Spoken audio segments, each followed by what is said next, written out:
We're kicking off our yearly Christmas series, and yes, Christmas comes every single year, and so we do this every year. And I'm going to be honest, I am kind of a Scrooge when it comes to Christmas, but even I am ready for it this year.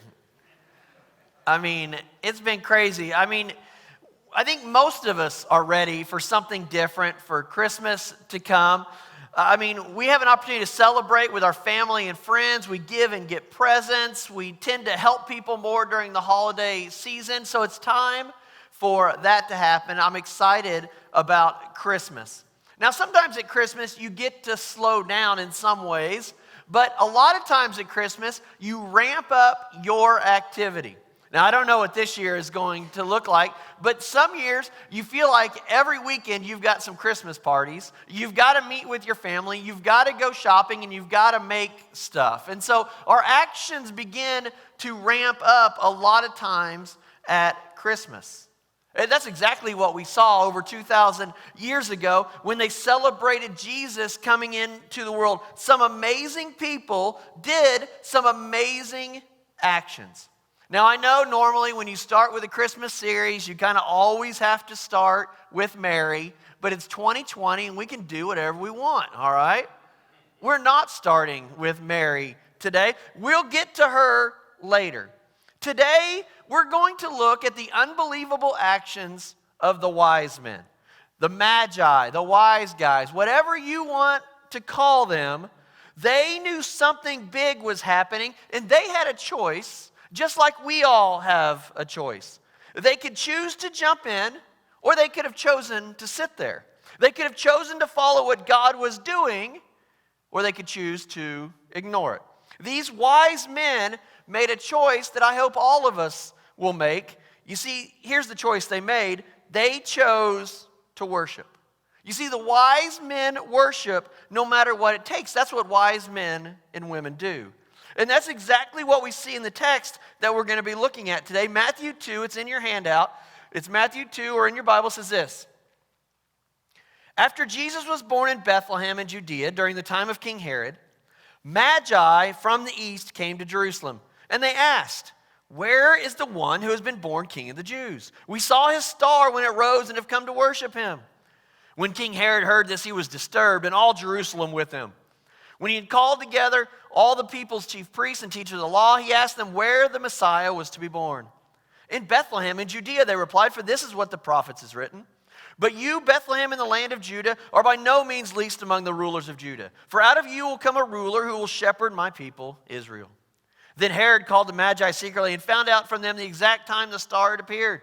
He sent them to Bethlehem and said, "Go and search carefully for the child. As soon as you find him, report to me so that I too may go and worship him." And after they had heard the king, they went on their way, and the star they had seen when it rose went ahead of them until it stopped over the place where the child was. When they saw the star, they were overjoyed, and on coming to the house, they saw the child with his mother Mary, and they bowed down and worshiped him. Then they opened their treasures and presented him with gifts of gold, frankincense, and myrrh. And having been warned in a dream not to go back to Herod, they returned to their country by another route. Now, a couple things about this text. I'm sure you've seen it and you've heard it before, but there's a couple things that are kind of overlooked in this, in the Christmas programs and the manger scenes that people have every year. And the first is this. We don't know how many wise men there were. We have no idea. There were 3 gifts. So that's why there were 3 wise men. And on top of that, in a Christmas program, it'd be hard to have 20 wise men up here, all right? So practically speaking, that's why there was 3 gifts. There were probably well more than 3 because they probably had an entire caravan to travel as far as they traveled. We don't know when they left their home. We don't know when they saw the star. It's possible that they literally might have left 2 years prior. The other thing is that they didn't find Jesus in the manger. He's closer to 2, so that's maybe how long they were traveling. And it says they found him in a house. They did not see Jesus at the manger like all the Christmas plays show. That's not correct, and that's another example of why we need to read the Bible and not just take things for granted. You have been lied to since you were a small child by all those Christmas programs and plays. There was not just 3, and they did not show up at the manger. It was well later. But here's what we do know. We know this. They saw the star and came and worshiped. These wise men knew what they had to do. They had to come and worship the king. They left everything to worship the Messiah. I want you to think about that for a minute. Think about what that means. I don't think these guys get enough credit for what they actually did on this Christmas so long ago. They left their homes. These guys traveled a long way. They had no idea what they would find. No idea how far they would have to travel. I mean, what if the star disappeared? What if it moved? I mean, they trusted that it would lead them to the king so that they could worship. When I was in high school, because my friend and I were really cool and we didn't have anything better to do on a Friday night, if you know what I mean, no girls. So we decided one day, we were just driving and we saw a spotlight up in the sky. And we were like, oh, it's got to be just down the road. Let's go find this spotlight. Well, we're driving and it took an hour from one side of Tulsa to the other to finally find the spotlight. Several times in there, we were like, all right, let's just stop. My friend was like, no, we're going to find this at this point. We've spent this much time. We're going to follow and find the spot. We thought it was right there. We didn't think it was that far away, and we just kept going, and we finally found the spotlight. I can only imagine that these wise men are traveling, and the star just keeps on moving. It just keeps going, and they're like, oh, man, it's been 6 months now. It's been 6 months. They just kept on going. They understood they had to go to worship the king. I can't imagine following that for years. But they knew because they had to go and worship the Messiah. Luke 14:33 says this. In the same way, those of you who do not give up everything you have cannot be my disciples. One of the very first acts of discipleship is giving up our lives for God, and these wise men did exactly that. They left everything to worship the Messiah. I mean, they left their comforts. These guys were probably very well off. I mean, they would have had to have been to take a trip of this magnitude, to be able to just leave and pack up everything and have the money and the resources to go and to travel like that. They chose to give up all of that to worship. Worshiping God meant something to them. It meant enough to sacrifice. 1 John 2 says this. Do not love the world or anything in the world. If anyone loves the world, love for the Father is not in them. For everything in the world, the lust of the flesh, the lust of the eyes, and the pride of life, comes not from the Father, but from the world. And the world and its desires pass away, but whoever does the will of God lives forever. These guys had to get to God. They knew the prophecies. They knew them better than the Jews themselves, because the Jews, many of them ignored the prophecies. They had studied about the coming of the Messiah, and they knew what to look for, and they worshiped God by their study, and God rewarded them by letting them see the Messiah. And even though they hadn't ever heard this verse, they lived it out in their life. The verse, the world and its desires pass away, but whoever does the will of God lives forever. Now, this means eternity with God if we do his will, but it also means in history. And think about this. These guys are talked about every single year. Every Christmas. We have these guys in songs. There's all kinds of different things. In every single play, these guys are represented. Here's the thing. No one gets written about and remembered in history for doing nothing. Like, you don't write about people who do nothing in history. You don't get to hear about them later. Your history books in school do not go, and John Smith did nothing. You don't read about people like that. You read about the people who got up and did something, and these guys did. They showed us what true worship is. They showed us what true worship is, because wise men and women worship. That's what we do. So what did they do that shows us about worship? The first is they came to worship. They had to be intentional and do something. Now here's the thing. I know we don't just worship at church. Hopefully this is not the only place that you worship. But we still come together and we worship together as a group corporately. Acts 2:46 says this. Every day they continued to meet together in the temple courts. They broke bread in their homes and ate together with glad and sincere hearts, praising God and enjoying the favor of all the people. And the Lord added to their number daily those who were being saved. So imagine this. The Jews have their courts, the temple courts, and there's an outer court where everybody can go. And it is packed with Christians, thousands of them possibly, singing songs to God in the midst of this group that supposedly killed the Messiah. That's what they're doing. They're in there singing, and then they would go to their homes and in small groups, and God added to their number daily. Why? Because people saw them praising God, saw them worshiping God and living like Christians. It's important to come and to worship. And nothing stopped the wise men from worship. It would have been easy on that trip to be like, all right, this is far enough. I'm done. I'm tired. My feet hurt. You know, they're probably riding animals. I've spent enough money on this trip. It's time to stop. But they didn't. They pushed through because they understood how important it was to get to the King. It's easy to do the same today in our lives. You know, I mean, I don't want to go to worship service today. You know, I'm tired. We've been busy. I already know what they're going to say. The service always seems to be the same. There's all kinds of reasons. There's all kinds of things that'll stop us from coming to worship. But we have to decide, like the wise men, that worship is important in our lives. You see, these guys obviously felt like they had to be there. They had to go and worship. I know there's things in your life when you're thinking, I've got to go. Maybe it's a concert and your favorite musician is playing and you think to yourself, I've got to go. Or maybe your team is in an important game and you think to yourself, I've got to go. I'll be honest and I'll share with you. I felt like that about other things. I don't know how often I felt like that about coming to worship. But it's what I need to do.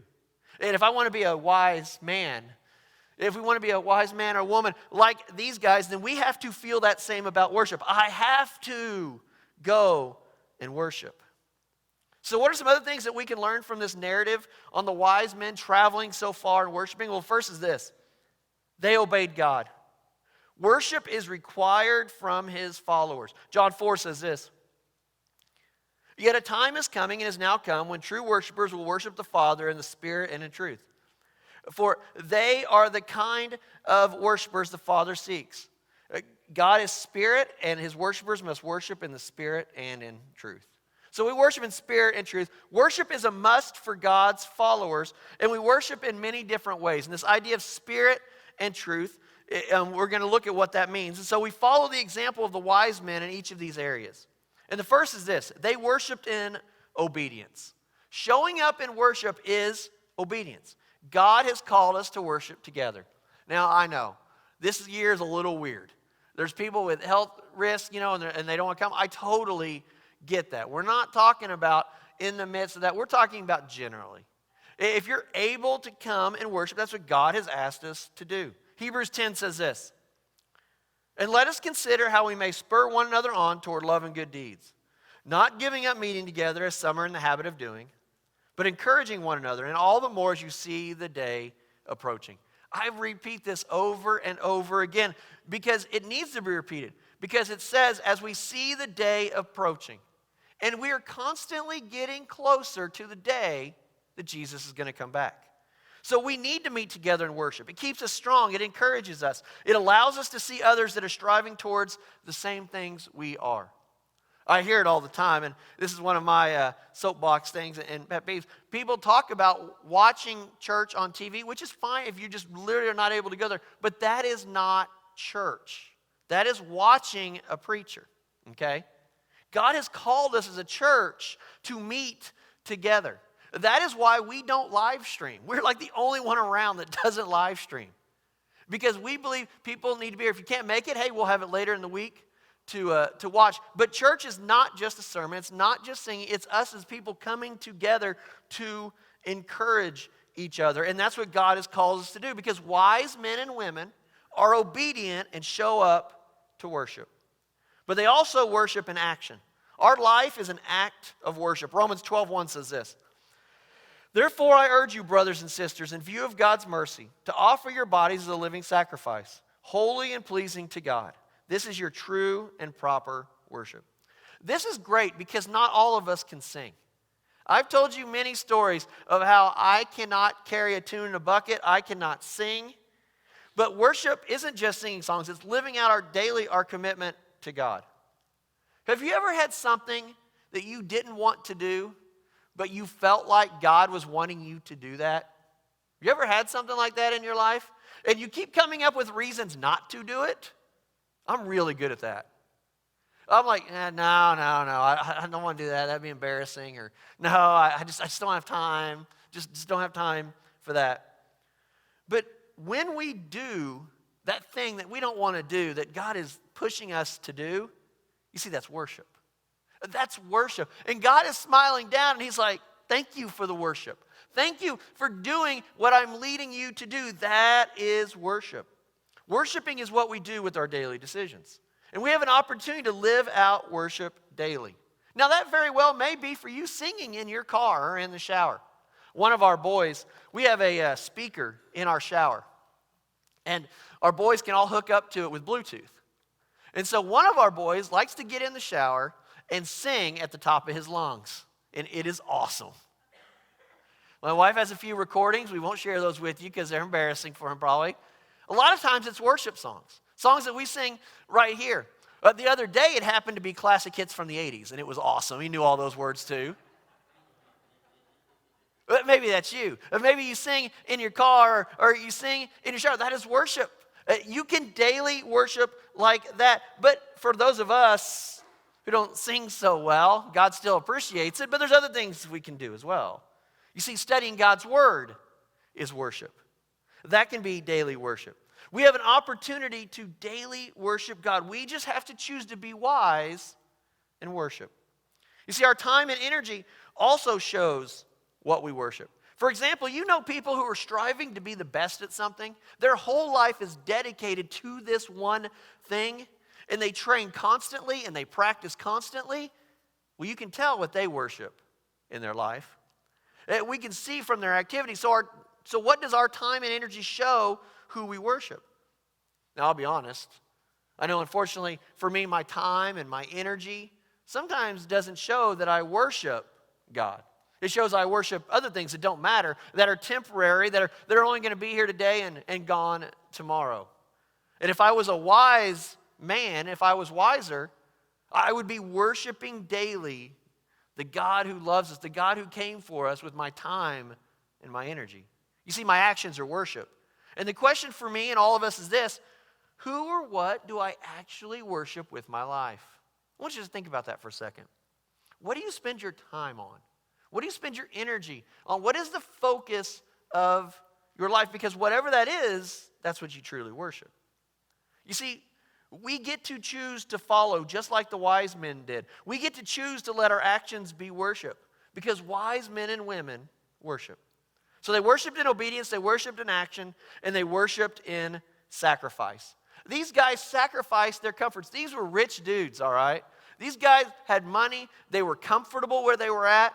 If they were considered the wise men, they'd be the scholars, so everybody would look up to them. And they leave to go to a place they have no idea what's there. They have no idea what they have to go through. They come because they knew they had to worship. And any sacrifice you make for God is worship. When you'd rather be doing one thing but instead do what God would have you do, that is worship. We worship in what we sacrifice to follow God. They did difficult things to worship. These men overcame many things, I'm sure, to be able to be present and worship the Messiah. That's how serious they were about their worship. They sacrificed their time, their energy, their resources, all to worship the King. What do we sacrifice to worship? Maybe a little sleep? Maybe. I mean, our service isn't even until 9:30 anymore, or 11. We maybe sacrifice a little sleep. What do we sacrifice to worship? No, I don't sacrifice much to come and worship. What does that look like for us? You see, we're blessed. We're so blessed to live in a place with freedom to worship. And that may be why sometimes we take it for granted so much. That may be why we don't have to sacrifice anything to come and worship. We aren't scared of oppression if we worship with our words or our life. But they also may be why sometimes it doesn't mean that much. And that may be why sometimes we wake up and go, yeah, I don't know that I'm going to go to this worship service today. Or that may be why we don't worship with our lives. We can easily worship, so we have to be diligent that we don't take it for granted. We have to make sure that we don't just check it off, but that we're striving and we're excited to go to worship. It's a mindset, and I know I need to change mine of I've got to go be there. I've got to be there. When my kids are playing in a sporting event, man, I want to be there. Do I feel that same way about church? That I get to come and worship the God who saved me? The God who came to earth that we celebrate at this Christmas time? Do I have to be there? You see, our journey to worship is much easier, but it's just as important. We have to make sure that we're willing to do what we have to do to worship. So they worshiped in sacrifice, and finally, the wise men worshiped in giving. I mean, we all know the three gifts that were brought, and they were different ones. There's gold, frankincense, and myrrh, and that's what you would bring to worship a king. I mean, gold, of course, is valuable, so that showed how much they loved him, and they showed how much they cared by bringing that valuable gift. Frankincense and myrrh were both used in medicines, but they were also used in the temple as some of the incenses that they would burn during sacrifices and during their rituals and during the ceremonies. They would burn some of those because they were sweet-smelling incenses as well. And so this all showed that they were coming to worship the king. And they didn't give gifts to God so that God would be happy with them and so that God would approve of them. They did it because they said, we want to worship. We want to honor you. We want to give this to you to show you how much you mean to us. You see, they gave as an act of worship. Oh, we do the same thing. We give as an act of worship. That's why each week during our worship service, we have a time of giving. Tithing is an act of worship. Matthew 6 says this, "For where your treasure is, there your heart will be also." I mean, these guys had just journeyed all this way and had spent all this money just to get there. And when they got there, they could have been like, hey, our worship and our act of worship was the fact that we got here, all right? We already spent a bunch of money. We spent a bunch of time. Jesus, you should be happy we showed up. But no, they had gifts. They still brought gifts. They said, we're still going to give you gold. We're still going to give you these spices, these things that cost something because we want to honor you. Because they were so excited to get to worship the king, they worshiped in giving. Look at what Paul says to the Philippian church when they gave. Philippians 4:18 says this. Paul said, I have received full payment and have more than enough. I am amply supplied now that I have received from Epaphroditus you gifts you sent. They are a fragrant offering, acceptable sacrifice, pleasing to God. See what he says? It is a fragrant offering. It is an acceptable sacrifice. They are pleasing to God. Giving is an act of worship. And when we obey, when we serve, when we sacrifice and we give, we are worshiping as well. So the question is, how is our worship? And remember, when I say that, I don't mean our singing voice, even though God loves even mine. But how is our worship? In our day-to-day life, we have an example of these wise men giving up so much to worship at the foot of the king. So how's our worship? Because if there's one thing we know this. We know wise men and women worship. And Christmas is all about us worshiping our king. About our king who came for us. He came to live and to die so that we can be saved. You see, he's a king that gave up his own life so that we can be with him forever. And that sacrifice is definitely something I need to worship. He is a God that deserves our constant worship. And the best and the first way that you can worship is to give him your life. Is to give him your life. Even before you worship, he wants your heart. He wants you to say, God, you are in charge. You are my guiding. You are the one that leads me. I will follow you. That is what he wants. He wants our life given to him. And we call that getting on base with God. The B is to believe that Jesus is the Christ, the Son of the living God. A is to admit that I'm a sinner and I need a Savior. S is to surrender and say, God, you are in charge of every area of my life. That means I'm going to worship you in every area of my life. And E is to express that in Christian baptism. And then you can begin your life of worship. That is what our King deserves from us. And those of us who've already gotten on base, then we should be continually worshiping. So we have a mission this week. Here's our mission. Our mission is to find a way to grow in our worship. Is it in our obedience? Is it in sacrificing? Is it in giving? How can we grow in our worship? Is it maybe making a commitment that will be at weekend services regularly? What do we need to do to grow in worship? For some of us, it is just to remember the awe that we have, the awe and reverence and amazingness of God. During this Christmas season, we're going to talk about actions of different people during the Christmas time in the original Christmas story. And through that, I want us to remember the awe that we have that God came for us. That's what Christmas is about. God came for us. We have a God that sent his son to die for us, and we get to celebrate the fact that God came to earth to save us. And each year at Christmas, we focus on the fact that God became man because he loves us. Because he loves us, and he wants to save us. And if that doesn't inspire worship, I don't know what will. If that doesn't inspire worship, I don't know what will. But I do know this. That if we want to be wise, then we'll worship. You see, wise men and women constantly worship in all areas of their life. That's what wise men and women do. Let's pray.